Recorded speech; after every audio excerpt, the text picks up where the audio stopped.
hari ibintu twanka gukora twanka kubabaza wundi kagashiri gusa ka kantu kashe uko akarorero nk'uyo uri umusore ukubaka inzu yawe nziza aha ukayigira neza yego uba ufise uburenganzira utaratanga ubusheri bwo kuzana inkumi cyangwa umumama agomba kaharara agomba kahirirwa mugabo wewe mwiriya nzu wubatse wamenekeye umaze gutanga ubusheri gusa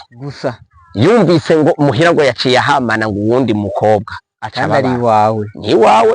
nta n'igihumbi yasizemo ijambo nde sheri atanze ubusheri byonyene bishobora n'inzo y'igirante yafashwe mpande yuko bayigaruriye wewe n'amatungo yigaruriye iryo jambo rero riba rikomeye cyane no mu rukundo rero iyo maze kwemera yuko bakwita sheri ntushobora gusubira ngo bikunde gukore ivyo wishakira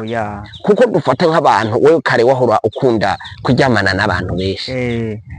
uno munsi ata muntu n'umwe wigeze uvuga ngo jewe ngo uyu niwe musheri kaba dufate umera nk'uwidandaza canke akaba arivyo bikuryohera kugaragara abantu na n'uno munsi bahari avuga ati jewe ivyo vyo gukundana navyo nokuri Rwanda ndajamwo je ndakunda kuryamana n'abantu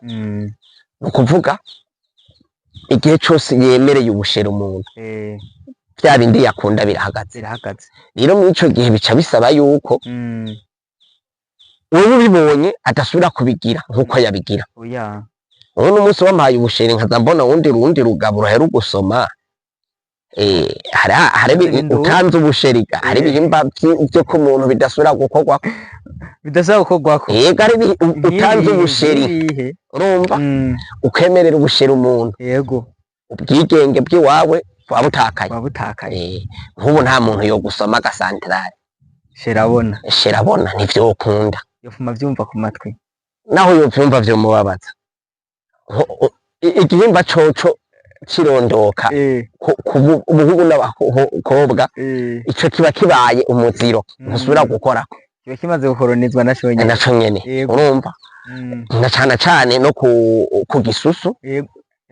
ibisusu byo byurabite none nk'uho ubonye umuntu akora ku gisusu cy'umuntu mukundanye icashiri wawe yabihetse ukazubona agakobwa ngako kaye kimanika ku ruhutugu k'umusheri wawe w'umugabo wewe cyemeje gutanga ubusheri k'uyu mukobwa akandi gakobwa gace kanyinuka ko ku rutugu numva ko wawundi naboha acababara ariko kare ntabwo ndatanga hari mu bwigenge